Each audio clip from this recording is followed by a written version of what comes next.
दोस्तों अगर आप भी एंजल वन में बिना किसी प्रॉब्लम के अपना अकाउंट खोलना चाहते हो और अगर आप चाहते हो कि आपका अकाउंट वेरिफिकेशन बिना किसी प्रॉब्लम के जल्दी से हो जाए, तो आपको डिस्क्रिप्शन में जो मैंने लिंक दिया है उस पर क्लिक करना है। क्लिक करते ही प्ले स्टोर पे आपका एंजल वन खुल जाएगा। यहाँ से आपको इसे इंस्टॉल करना है और इंस्टॉल करने के बाद इसे अपने फोन में खोल लेना है।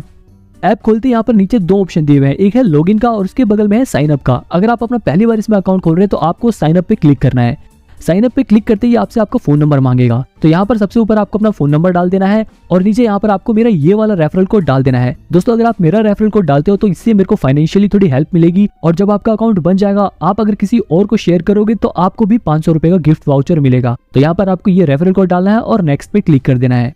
अब यहाँ पर ये आपसे मैसेजेस की, लोकेशन की परमिशन मांगेगा, तो यहाँ पर आपको ग्रांट परमिशन पे क्लिक करके इसको परमिशन दे देनी है। टेंशन की कोई बात नहीं, एंजल वन पे हमारा डाटा बिल्कुल सेफ रहता है। परमिशन देने के बाद ऑटोमेटिकली आपके मोबाइल नंबर पे एक ओटीपी आ जाएगा। उस ओटीपी को यहाँ पर पेस्ट करके नेक्स्ट कर देना है और आपका मोबाइल नंबर वेरीफाई हो जाएगा। अब यहाँ पर आपसे आपकी डिटेल मांग रहा है, तो यहाँ पर आपको अपना पूरा नाम लिखना है। ध्यान रहे पूरा नाम जो आपके आधार कार्ड में लिखा हो। इसके नीचे आप यही वाला रेफरल कोड दोबारा से डाल देना और नेक्स्ट पे क्लिक कर देना। अब यहाँ पर ये आपसे आपकी जीमेल आईडी मांग रहा है, तो यहाँ पर आपके फोन में जितनी भी जीमेल आईडी है उसमें से आपकी जो इच्छा हो उस जीमेल आईडी को चुन लो। इसके बाद यहाँ पर केवाईसी वेरिफिकेशन का प्रोसेस चालू हो जाएगा। यहाँ पर आपको ध्यान ये देना है, देखो यहाँ पे नीचे लिखा हुआ है कि आपका आधार कार्ड आपके मोबाइल नंबर से लिंक होना चाहिए। अगर आपका आधार कार्ड आपके मोबाइल नंबर से लिंक है तो यस पे क्लिक करके आगे बढ़ जाना है। अब यहाँ पर सबसे ऊपर ये आपसे आपका पैन कार्ड का नंबर मांगेगा, तो यहाँ पर आपको अपना पैन कार्ड का नंबर डालना है और नीचे यहाँ पर आपके फादर का नाम टाइप करके सबमिट पर क्लिक कर देना है। इसके बाद ऑटोमेटिकली यहाँ पर ये नीचे आपका नाम लिखा हुआ दिखा देगा। आप यहाँ पर अपना नाम वेरीफाई करो कि आपका नाम सही दिखा रहा है या नहीं। अगर दिखा रहा है तो यस दैट्स मी पे क्लिक करना है। अगर आपका नाम गलत दिखा रहा है तो नीचे एंटर पेन अगेन पे क्लिक करके दोबारा से सही नंबर डालो। अभी मेरा नाम सही दिखा रहा है तो मैं यहाँ पर यस दैट्स मी पे क्लिक कर देता हूँ। अब यहाँ पर ये लोड होगा और डिजी लॉकर का एक पेज खुल जाएगा। यहाँ पर आपको नीचे ये जो चेक बॉक्स दिखा रहा है इस पे टिक लगाना है और ऑथेंटिकेट आधार पे क्लिक कर देना है। इसके बाद मेरी पहचान का एक ऐसा पेज खुल जाएगा जहां पर सबसे ऊपर यहाँ पर आपको आपके आधार कार्ड का नंबर डाल देना है। आधार कार्ड का नंबर फिल करने के बाद नीचे यहाँ पर जो ये टेक्स्ट दिखा रहा है उसे एज इट इज यहाँ पर लिख देना है और उसके बाद नेक्स्ट पे क्लिक कर देना है। अब यहाँ पर आपके आधार कार्ड से जो फोन नंबर लिंक था उस फोन नंबर पर ओटीपी चला जाएगा। यहाँ पर हो सकता है कि आपका ओटीपी थोड़ी देर में आए। मेरे पास भी ओटीपी लगभग 1 मिनट के बाद आया था। क्योंकि ये सरकारी वेबसाइट है तो हो सकता है थोड़ा टाइम ले ले, लेकिन आपको वेट करना है, आपको बैक नहीं करना। और जब आपके पास ओटीपी आ जाए तो यहाँ पर आपको ओटीपी फिल कर देना है। ध्यान रहे आपको बैक नहीं करना। ओटीपी डालने के बाद आपको कंटिन्यू कर देना है। इसके बाद यहाँ पर एक ऐसा पेज खुल जाएगा जहाँ पर आपको अपने डिजी लॉकर का पिन डाल देना है। अगर आपको अपना डिजी लॉकर का पिन याद नहीं है तो आप यहाँ पर फॉरगेट सिक्योरिटी पिन पे क्लिक करके भी आगे कर सकते हो, लेकिन मेरे को यहाँ पर अपना डिजी लॉकर का पिन याद है तो मैं उसे फिल करके कंटिन्यू पे क्लिक कर देता हूँ। अब यहाँ पर डिजी लॉकर आपसे आपके डॉक्यूमेंट को शेयर करने की परमिशन मांगेगा, तो यहाँ पर आपको अलाउ कर देना है। ये बिल्कुल सेफ है, कोई भी दिक्कत नहीं है यहाँ पर। इसके बाद यहाँ पर थोड़ा लोडिंग होगी और उसके बाद यहाँ पर ऑटोमेटिकली लिखा आ जाएगा कि we have successfully received your documents.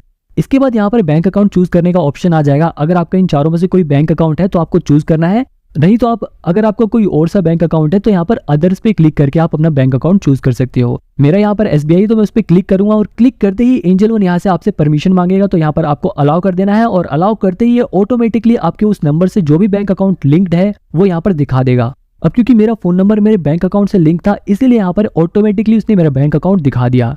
अब आपको यहाँ पर नेक्स्ट पे क्लिक करना है। इसके बाद ये थोड़ा लोड होगा और लोडिंग होने के बाद ये ऑटोमेटिकली आपके बैंक अकाउंट की सारी डिटेल्स यहाँ पर दिखा देगा। आपका बैंक अकाउंट कौन सा है, आपके बैंक अकाउंट का नंबर क्या है, आपका IFSC कोड क्या है, सब कुछ यहाँ पे ऑटोमेटिकली दिखा देगा। एक बार यहाँ पर आप इन सभी चीजों को अपनी पासबुक से चेक कर लो और फिर लिंक बैंक अकाउंट पे क्लिक कर दो। अब इसके बाद यहाँ पर ये आपसे सेल्फी मांगेगा ताकि आपकी KYC वेरिफिकेशन पूरी हो सके। तो यहाँ पर आपको ओपन कैमरा पे करना है और उजाले में अपनी एक साफ सी फोटो खींचकर यहाँ पर सेव एंड कंटिन्यू पर क्लिक कर देना है। अब इसके बाद यहाँ पर सिग्नेचर अपलोड करने का ऑप्शन आ जाएगा। आप यहाँ पर अपने मोबाइल की स्क्रीन पर भी साइन कर सकते हो, लेकिन यहाँ पर आप साइन ढंग से नहीं कर पाओगे, इसलिए मैं यहाँ पर आपको सजेस्ट करूंगा कि आप यहाँ पर क्लिक सिग्नेचर पिक्चर पे क्लिक करो और इसके बाद आप किसी कागज पर अपना साइन करके उसकी फोटो खींचकर उस फोटो को अपलोड करो, क्योंकि कागज पे किया हुआ साइन ज्यादा सही दिखेगा। साइन अपलोड करने के बाद नीचे आपसे पूछ रहा है कि क्या आप कोई पॉलिटिकली एक्सपोज्ड पर्सन तो नहीं है, यानी कि आप कोई नेता या किसी नेता के रिलेशन में तो नहीं है। अगर नहीं है तो आपको यहाँ पर टिक लगा देना है। दूसरी लाइन में ये बोल रहा है कि क्या आप एक भारतीय हो, तो हाँ हम इंडियन है तो हम यहाँ पर टिक लगा देंगे। इसके बाद हम यहाँ पर सबमिट पे क्लिक कर देंगे।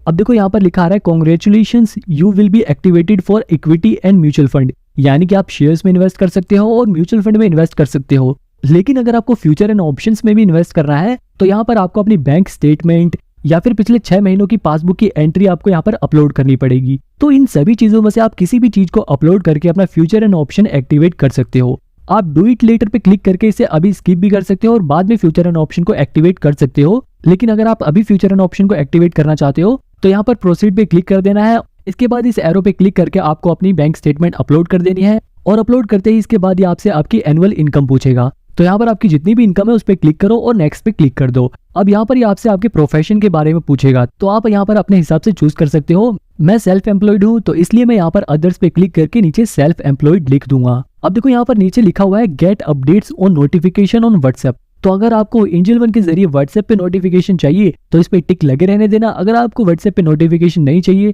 तो इसे अनचेक कर देना। मेरे को व्हाट्सएप पे नोटिफिकेशन नहीं चाहिए तो मैं यहाँ पर इस टिक को हटा देता हूँ और नेक्स्ट पे क्लिक कर देता हूँ। अब इसके बाद यहाँ पर आपको सबसे ऊपर अपना जेंडर चूज कर देना है और फिर यहाँ पर आपको अपना मैरिटल स्टेटस फिल कर देना है। मैरिटल स्टेटस के नीचे फंड सेटलमेंट फ्रीक्वेंसी पूछ रहा है, तो अगर आपको जल्दी जल्दी फंड सेटलमेंट चाहिए तो मंथली पे क्लिक करके प्रोसीड कर देना।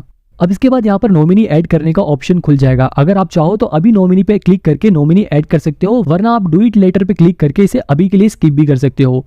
मैं यहाँ पर आपको ये बता देता हूँ कि आप यहाँ पर मैक्सिमम 3 नॉमिनी ऐड कर सकते हो और आप जिस भी नॉमिनी को ऐड करना चाहते हो यहाँ पर आपको उसका आधार कार्ड अपलोड करना पड़ेगा।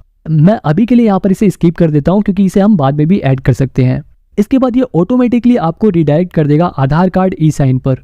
यहाँ पर आपको दोबारा से अपना आधार कार्ड नंबर डालना है और उसके बाद इस ऊपर वाले चेकबॉक्स पे टिक लगाकर सेंड ओटीपी पे क्लिक कर देना है।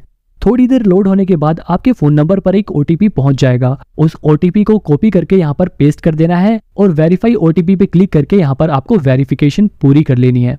यहाँ पर ये फिर से थोड़ा लोड होगा और फाइनली आपका अकाउंट ओपनिंग प्रोसीजर पूरा हो जाएगा। देखो यहाँ पर लिखा हुआ है कि 3 दिन के अंदर आपकी वेरिफिकेशन कंप्लीट हो जाएगी। आपके फोन पे भी एक ऐसा मैसेज आ जाएगा कि एंजल वन आपके डॉक्यूमेंट को वेरीफाई कर रहा है और 3 दिन के अंदर आपका अकाउंट वेरिफिकेशन कंप्लीट हो जाएगा। जैसे ही आपका अकाउंट वेरिफिकेशन कंप्लीट हो जाएगा आपके पास एक ऐसा मैसेज आ जाएगा जिसके अंदर आपकी क्लाइंट आईडी लिखी होगी। मेरे केस में बिना किसी प्रॉब्लम के 24 घंटे के अंदर ही वेरिफिकेशन कंप्लीट हो गई थी। जब आपको आपकी क्लाइंट आईडी मिल जाए तो आपको अपना एंजल वन ऐप खोलना है और यहाँ पर आपको लॉगिन पे क्लिक कर देना है। यहाँ पर आपसे आपका फोन नंबर मांगेगा तो आपको फोन नंबर डालकर नेक्स्ट पे क्लिक कर देना है, जिसके बाद आपके उस फोन नंबर पर ओटीपी जाएगा और आपको उस ओटीपी को कॉपी करके दोबारा यहाँ पर पेस्ट करके नेक्स्ट कर देना है। नेक्स्ट करते ही अब यहाँ पर आपसे ये आपका पासवर्ड सेट करने को कह रहा है, तो यहाँ पर आपको एक पासवर्ड सेट करना है। यहाँ पर आपको ध्यान ही देना कि आपका जो पासवर्ड हो उसमें कम से कम एक कैपिटल लेटर हो, एक नंबर हो और एक स्पेशल कैरेक्टर हो। आप इस एग्जाम्पल की तरह अपना एक पासवर्ड सेट कर सकते हो और उस पासवर्ड को यहाँ क्रिएट पासवर्ड में डालना है आपको और फिर दोबारा से वही पासवर्ड आपको यहाँ पर नीचे डालना है और उसके बाद प्रोसीड कर देना है। इसके बाद ये आपको 4 डिजिट का पिन सेट करने को कहेगा, तो यहाँ पर आपको अपना एंजल वन ऐप खोलने के लिए 4 अंकों का पासवर्ड सेट कर लेना है। इसके बाद अगर आपका फोन फिंगरप्रिंट वाला है तो यहाँ पर आपके पास फिंगरप्रिंट लॉक अनेबल करने का ऑप्शन आ जाएगा। यहाँ पर आपको इसे अनेबल करके अपनी उंगली का फिंगरप्रिंट लगा देना है और आपका फिंगर लॉक एंजल वन को खोलने के लिए सेट हो जाएगा। अब यहाँ पर आपका पूरा प्रोसेस चालू हो गया है। आप एंजल वन के जरिए शेयर में इन्वेस्ट कर सकते हो, ट्रेडिंग कर सकते हो, सब कुछ कर सकते हो। अगर आपको एंजल वन ऐप चलाना सीखना है तो आप मेरे को कमेंट में बताना, मैं उसके ऊपर भी एक सेपरेट वीडियो बना दूंगा।